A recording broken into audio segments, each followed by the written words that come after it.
ሚዲያ ማለት ቁጭ ብለህ የሚሮጡት ነው። ቁጭ ብለህ የሚሮጡት፣ ቁጭ ብለህ የሚነግዱት። ከሚዲያ ሰራተኞች አንጻርም ከሚዲያ ተከታታዮች አንጻርም ስንመለከተው አሉታዊና አዎንታዊ ጎን አለው። ቤተክርስቲያን ትምህርት ቤት የላትም እንደሚታወቀው። ይሄ ሚዲያው ግን አሁን ለሚማር ለሚያስተምር ማስተማሪያ አዳራሽ ይሆናል። ለሚማር ቁጭ ብሎ መማሪያ አዳራሽ ይሆናል። ሚዲያው ራሱ ማለት ነው። ከቤቱ ቁጭ ብሎ ሳይንቀሳቀስ በሚዲያ መማር ይችላል ማለት ነው። አሁን አውደ ምሕረት ላይ የሚሰጥ ትምህርት አንድ ጊዜ ይተላለፋል፣ ዝሩ ብኩን ሆኖ ይቀራል። ሚዲያ ላይ የሚሰጥ ትምህርት ግን ዛሬ የተሰጠው ለትውልድ ትውልድ ተላላፊ ነው።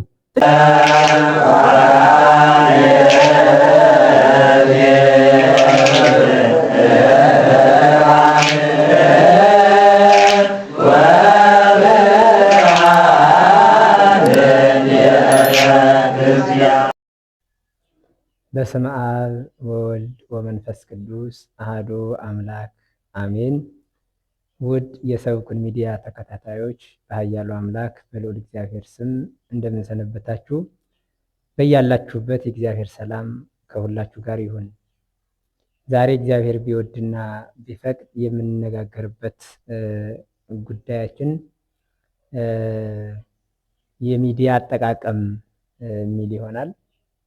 እንግዲህ እንደሚታወቀው በዚህ ዘመን ዓለማችን ሙሉ እንቅስቃሴውና ሙሉ ክንውኑን እየፈጸመ ያለው በሚዲያ ይሆናል። ዘመኑ የመንፈስና የአስተሳሰብ ዘመን እንደመሆኑ መጠን ይህ የአስተሳሰብና የእውቀት የመንፈስ ዘመን ስለሆነ ሁለንተና ስራውን ቴክኖሎጂውን መሰረት ያደረገ ሆኖ እናገኘዋለን። አሁን እያንዳንዱ ዓለም ጉልበት የሚቆጥብ ጊዜ የሚቆጥብ ገንዘብ በጀትንም የሚቆጥብ ስለሆነ ስራውን የሚሰራው እንቅስቃሴውን ሁሉ እያደረገ ያለው ክፉም በጎውም በሚዲያ ነው ማለት ነው። እና ሚዲያ ማለት ዓለም አቀፋዊ ስበት ያለው ዓለም አቀፋዊ እይታንም ያገኘ ዓለም አቀፍ ማህበረሰብን ህዝብን መቆጣጠር የቻለ በትንሽ ደቂቃዎች ወይም በአጭር ጊዜ ውስጥ አንድ ሰው ሙሉ ሀሳቡን፣ ሙሉ ስራውን፣ ሙሉ ሁናቴውን በሙሉ ማስጎብኘት የሚችልበት ዓለምንም መጎብኘት የሚችልበት እንደ አይን ጥቅሻ በዘመኑ ሰው ዓለምን ለመረዳት እንደ አይን ጥቅሻ መረዳት የሚችልበት የስልጣኔ መስመር ስለሆነ ዛሬ ላይ ይህንን መሰረት ያደረገ ሀሳቦችን እያነሳን እንነጋገራለን።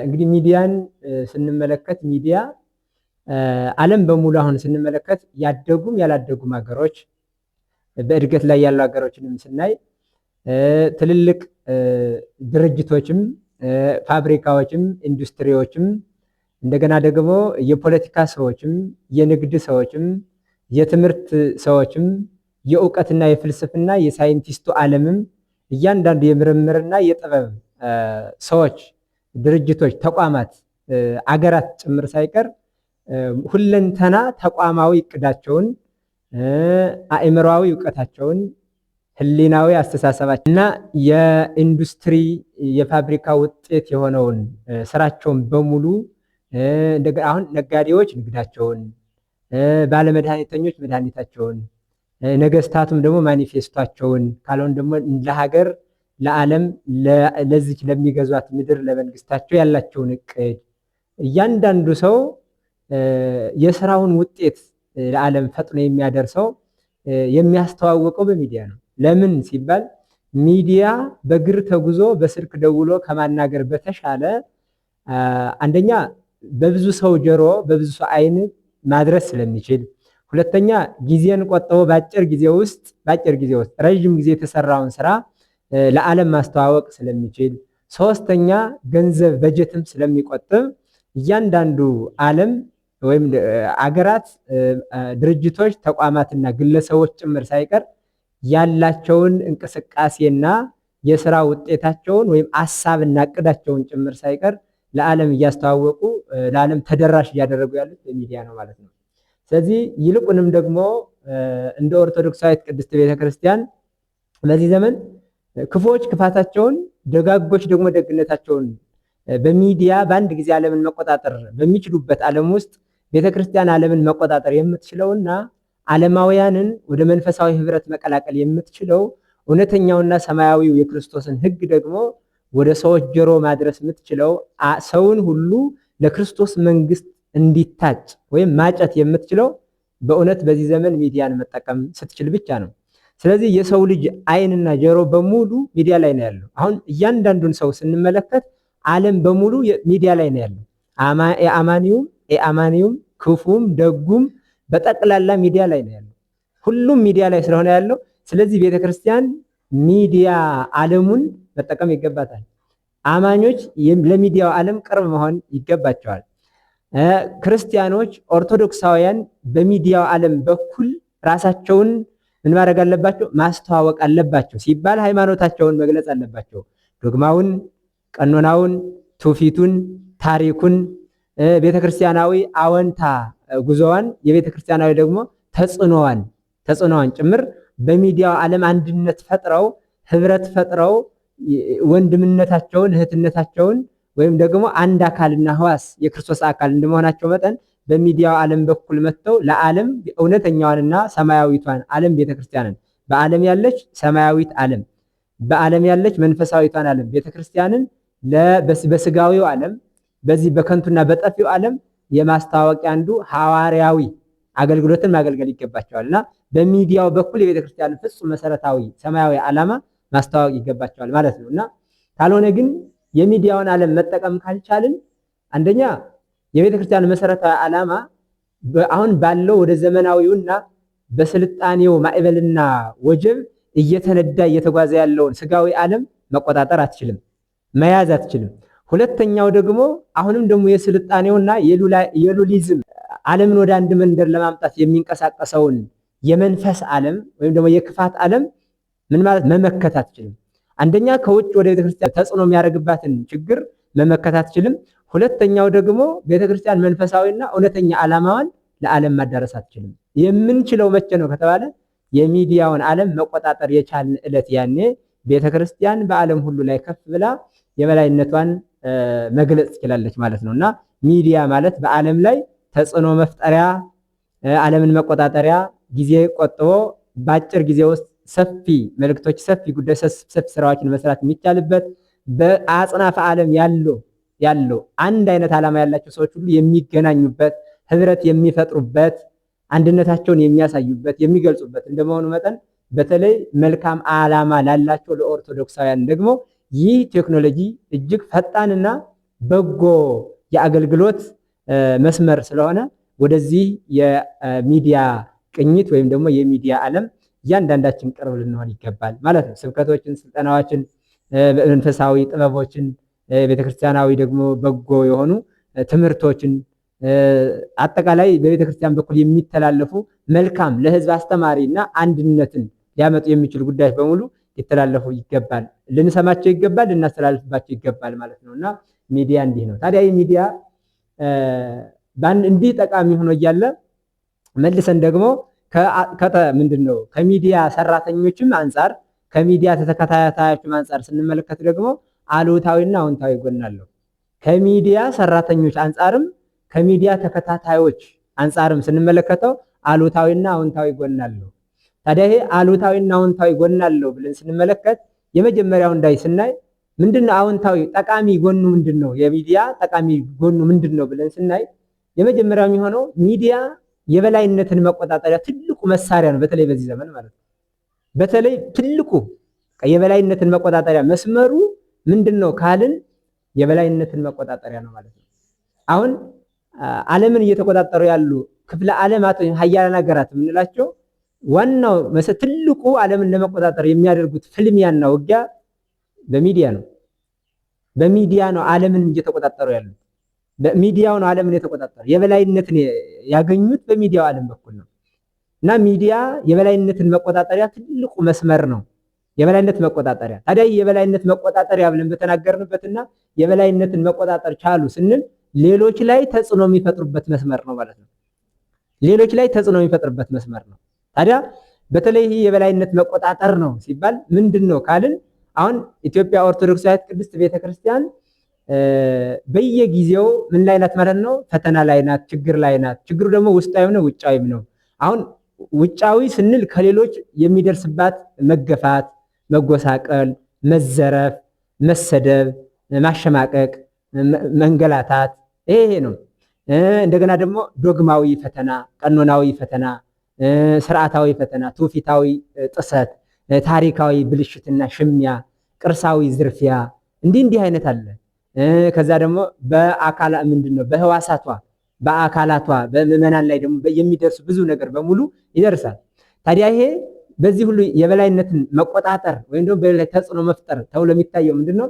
የበላይነት መቆጣጠር ተብሎ የሚታሰበው ወይም በሌሎች ላይ ተጽዕኖ መፍጠር የሚባለው አሁን የቤተ ክርስቲያን እውነተኛ ዶግማዊ ትምህርት ሌሎች እየቆነጻጸሉ የሚያመጡትን አይቶ መበርገግ መሸሽ ሳይሆን ይሄ ዓለም አቀፋዊ በሆነ የሚዲያ ቴክኖሎጂ እውነተኛ የቤተ ክርስቲያን ዶግማዊ መሰረቷን ገልጾ ማሳየት ነው። ገልጾ ማሳየት ዶግማ ላይ የመጡ ስህተቶችን በሚዲያ ላይ የዶግማ እውነታዊ ዶግማ መሰረቷን ገልጾ ማሳየት በሚዲያ ምክንያቱም ፈተናዋ ውስጣዊም ነው። ከውጭ የሚመጣው እንዳለ ሆኖ ከውስጥም ደግሞ ዶግማዋን የማያውቁ ካህናት፣ ዶግማዋን የማያውቁ ዲያቆናት፣ ዶግማዋን የማያውቁ ወጣቱ፣ ዶግማዋን የማያውቁ ምዕመናን፣ ዶግማዋን የማያውቁ ሰንበት ትምህርት ቤቶች፣ ዶግማዋን የማያውቁ ማህበራት የቅዱሳንን ስም እየጠሩ ዝክር የሚጠጡ ጠላ የሚጠጡ የሚጠምቁ እንጂ ስለ ቅዱሳኑ ተናገሩ ቢባል የታሪክ ፍንጭ የሌላቸው የዝክር ትውፊታዊ አመጣጡን የማያውቁ የሃይማኖታዊ ዶግማው የሃይማኖታዊ መሰረቱ የቀኖናዊ ጉዞው የስርዓታዊ አመጣጡ እንዴት እንደሆነ ጠንቅቀው የማያውቁና ቢጠየቁ የማይመልሱ አይነት ሰዎች መኖራቸው ውስጣዊ የቤተክርስቲያን ፈተና ነው ማለት። ይሄ መሰረታዊ ፈተና። ታዲያ ይሄ በዚህ ሁሉ ግን ሌሎች ላይ ተጽዕኖ መፍጠር የምንችለው አንደኛ አማኞች ራሳቸው የሚማሩበት አንዱ ትምህርት ቤት ይሆናል። ክርስቲያን ማጥመቂያ ቤት ናት፣ ከዛ የቅዳሴ ቤት ናት እንጂ ከዛ የስብከት የአውደ ምሕረት ናት እንጂ ትምህርት ቤት የለንም። ቤተክርስቲያን ትምህርት ቤት የላትም እንደሚታወቀው። ይሄ ሚዲያው ግን አሁን ለሚማር ለሚያስተምር ማስተማሪያ አዳራሽ ይሆናል። ለሚማር ቁጭ ብሎ መማሪያ አዳራሽ ይሆናል። ሚዲያው ራሱ ማለት ነው። ከቤቱ ቁጭ ብሎ ሳይንቀሳቀስ በሚዲያ መማር ይችላል ማለት ነው። በሚዲያ ቁጭ ብሎ ሚስጥረ ስላሴን መማር ይችላል። ሚስጥረ ስጋውያን መማር ይችላል። ሚስጥረ ጥምቀትን መማር ይችላል። ሚስጥረ ቁርባንን መማር ይችላል። ሚስጥረ ትንሣኤ ሙታንን መማር ይችላል። ሰባቱ ሚስጥራትን መማር ይችላል። 10 ሕግጋትን መማር ይችላል። ዶግማውን መማር ይችላል። ቀኖናውን መማር፣ ትውፊት ምንድነው መማር፣ ስርዓቱን መማር ይችላል ሚዲያ ላይ ቁጭ ብሎ። ስለዚህ ሚዲያው ምን ሆነን ማለት ነው? በአግባቡ ከተጠቀምን አንደኛ አማኞች እውነተኛው የሃይማኖት መሰረትና ቀኖናዊ የአበውን ቀኖና ቤተክርስቲያን ስርዓተ ቤተክርስቲያን ደግሞ የመጣውን ትውፊታዊ ታሪካዊ ትውፊት ወይም ትውፊታዊ ታሪኩን ጠንቅቀው የሚያውቁበት የትምህርት አዳራሽ ወይም ቤት ይሆናቸዋል። ይህኛው እንደ የቤተክርስቲያን ተልእኮና ኃላፊነት ያላቸው መምህራን አባቶች ደግሞ ሚዲያውን ተጠቅመው ዶግማውን ቀኖናውንና ትውፊቱን ለትውልድ አደራቸውን ማስተላለፍ የሚችሉበት ትምህርት ቤት ይሆናል ማለት ነው። ትምህርት ቤት ይሆናል። አሁን ሳይንስ የሚባለው ትምህርት ቤት አለው። የፍልስፍና ትምህርት ቤቶች አሉ። የሳይንቲስቶች ትምህርት ቤቶች አሉ።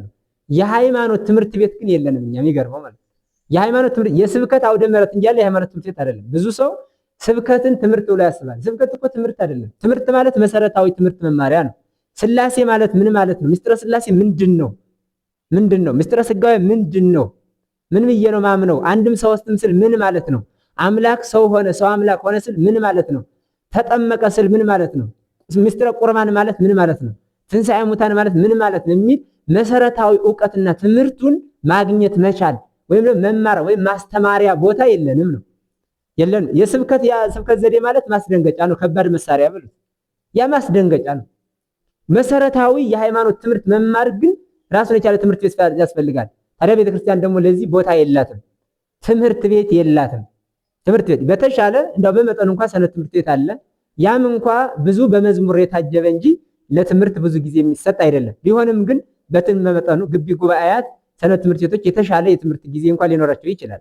ከዛ ባለፈ ግን አብነት ትምህርት ቤቶች፣ ዲያቆናት፣ ካህናት፣ ሌሎች ምዕመናን መሰረታዊ ትምህርት የሚማሩት ትምህርት የለም እና ይሄ ሚዲያ አንዱ ጥቅሙ ምንድነው ካልን መምህራንና አባቶች የቤተ ክርስቲያንን መሰረታዊ ትምህርት የሚያስተምሩበት፣ ይህን አስተምረው መናፍቃንን የሚመክቱበት፣ የአማንያንን የሚመክቱበት፣ አማኞችን የሚጠብቁበት፣ በአማኞችና በአማንያን ላይ ሁሉ የበላይነት የሚይዙበት ነው ሚዲያው ማለት ነው። ከተጠቀምንበት ነው ግን እና በዚህ ታዲያ የበላይነትን መቆጣጠር ይቻላል ሲባል የምዕመናንን አእምሮና አስተሳሰብ እምነታዊ ሃይማኖታዊ አስተሳሰብ በሚዲያው በኩል ተቆጣጥሮ በቃ የበላይነትን መያዝ መቻል፣ ለምዕመናንና ለአማኞች በሚሰጠው በሚተላለፈው ትምህርት በኩል መናፍቃንን መመከት፣ የቤተክርስቲያን ተቃዋሚዎችን መመከት፣ የክርስቶስ ተቃዋሚዎችን የቅዱሳን ተቃዋሚዎችን ሁሉ መመከት መቻል፣ በዚህ ተጽዕኖ መፍጠር በቃ ተጽዕኖ መፍጠርና ያ ነው የመጀመሪያ የበላይነትን መቆጣጠር። የበላይነት በተቆጣጠርንበት ታዲያ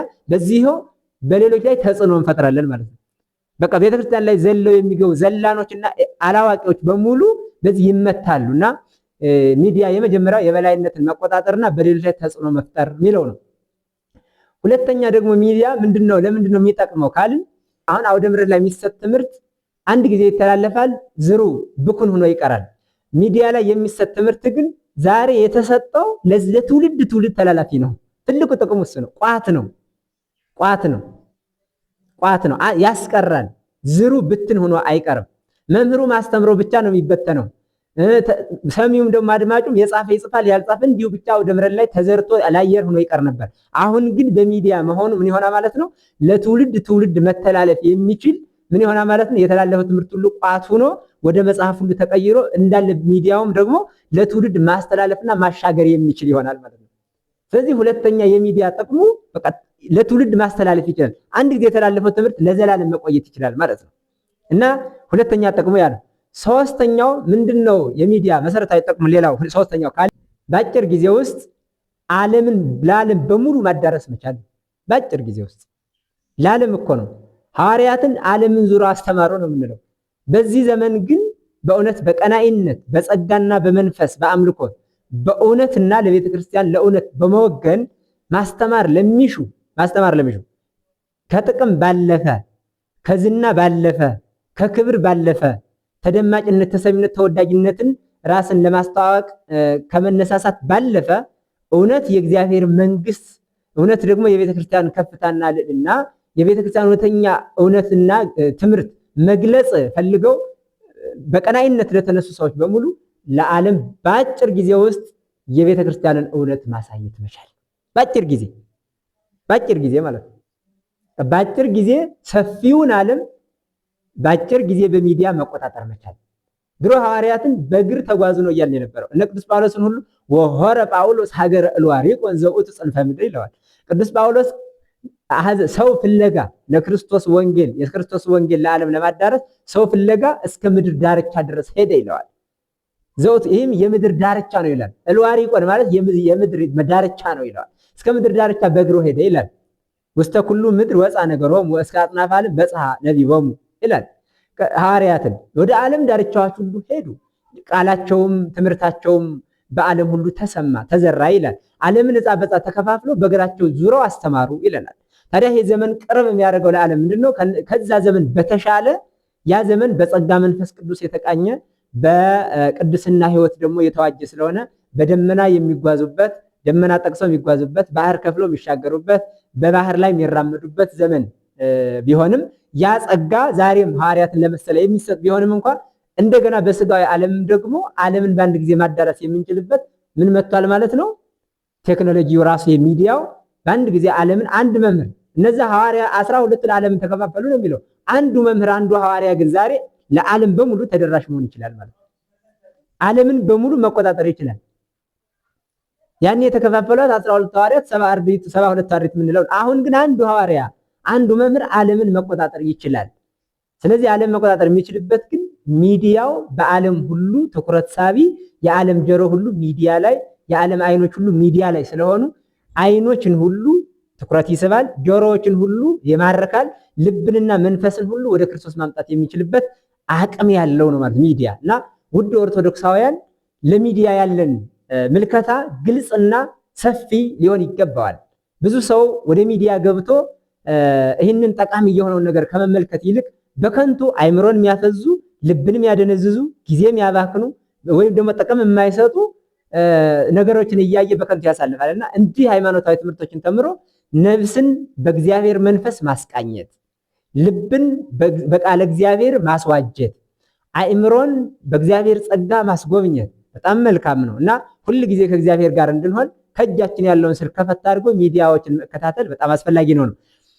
ሌላኛው ደግሞ የሚዲያ ጥቅሙ ምንድነው ካልን በዓለም ላይ የሚደረገውን ነገር በሙሉ በአጭር ጊዜ ውስጥ ለመረዳት ዓለምን ለመረዳት ማለት ነው። ዘመኑ የት ነው ያለው የሚለው ለመረዳት በቂ ነው። አሁን አንድ ሰው አሜሪካ መሄድ አይጠበቅም። አሜሪካ ያለችበትን ሁኔታ ሚዲያ ላይ ገብቶ ማየት ይችላል። አውሮፓ ያለችበት ሁኔታ ሚዲያ ላይ ገብቶ ማየት ይችላል። የሰባቱም አህጉራት ውስጥ የሚደረገው ሁናቴና ያለው እንቅስቃሴ በሙሉ ጥፋቱም ልማቱም በአጭር ጊዜ ውስጥ መጎብኘት ይችላል። የሚዲያ ጥቅሙ ይሄ ነው። ከቤቱ ቁጭ እንዳለ ሚዲያ ማለት ቁጭ ብለህ የሚሮጡት ነው። ሚዲያ ማለት ቁጭ ብለህ የሚሮጡት ነው። ቁጭ ብለህ የሚሮጡት፣ ቁጭ ብለህ የሚነግዱት፣ የሚገርም ነው። ቁጭ ብለህ የሚሸጡት፣ የሚለውጡት ሚዲያ ማለት ያ ነው። ከኢኮኖሚ ከስጋዊ ገንዘብ አቅም አንጻርም አሁን የሚዲያ ሰራተኞች ቁጭ ብለው ህዝቡንም ይጠቅማሉ፣ ከህዝቡም ይጠቀማሉ፣ ራሳቸውንም ይጠቅማሉ። ሲጠቅሙ ግን ሌላውንም እየጠቀሙ ሌላውንም እያገዙ ይታገዛሉ፣ ሌላውን እየረዱ ይረዳሉ፣ ሌላውን እየጠቀሙ ይጠቀማሉ። የሚዲያ ትልቅ ጉዳይ ያ ነው። ትልቅ ጉዳይ እና ዓለም የት ደረሰች ምን ላይ ናት የሚለውን በአጭር ጊዜ ውስጥ መረዳት ይችላል። ኦርቶዶክሳውያን ዛሬ ምን ላይ ናቸው የሚለውን እንደ ኦርቶዶክሳዊነት ኦርቶዶክሳውያን ዛሬ ምን ላይ ናቸው? ዛሬ መምህራን ምን አስተላለፉ? ኦርቶዶክሳዊ ሚዲያዎች ምን አስተላለፉ? ዛሬ እንደ ኦርቶዶክሳዊት ቤተክርስቲያን እንዴት ሆና አደረች? እንዴት ሆና ዋለች? እንዴት ሆና አረፈደች? ምን ትምህርት ተላልፏል? ምን ምክር ተላልፏል? ምን ተግሳጽ ተላልፏል? ምን መልእክት ተላልፏል? የሚለውን በሙሉ በሚዲያ መከታተል አቤቱ ቁጭ እንዳለ ማለት በሚዲያ መከታተል ይችላል። እና ሚዲያ እንዲህ አድርጎ ያቀርበናል። ቤታችን እንደሆንን ዓለምን መጎብኘት እንችላለን። ዓለምን ማየት እንችላለን። ዓለምን መመልከት እንችላለን። ዓለምን መቆጣጠር እንችላለን። እና የሚዲያ ጥቅሙ እንዲህ ነው። ጥቅሙ ግን ይሄ ብቻ ነው ማለት ደግሞ አይደለም። እያንዳንዳችን ስለምናውቀው አስፍተን መረዳት ነው። የቀረውን ደግሞ ጨምረን መረዳት ነው። እና ጥቅሙ ይሄ ነው ማለት። ታዲያ ጥቅሙ ይሄ ከሆነ ግን በተለይ ምን ያህል ሰው አሁን እንደ ኦርቶዶክሳዊ ስናይ ምን ያህል ሰው እየተጠቀመ ነው? ምን ያህል ሰው በሚዲያ እየተማረ ነው? ምን ያህል እየተመከርን ነው? ምን ያህል ጆሮአችን ለቃለ እግዚአብሔር ሰተንበታል? ምክንያቱም በሚዲያ የምተላለፈው ብዙ ነገር ስለሆነ ከብዙ ነገር በሙሉ እንዴት የትኛውንና የትኛውን እየተጠቀምን ነው የሚለው እያንዳንዳችን ቤታችን እንፈትሻለን ማለት ነው። እና ጥቅሙ ይህንን ይመስላል ባጭር።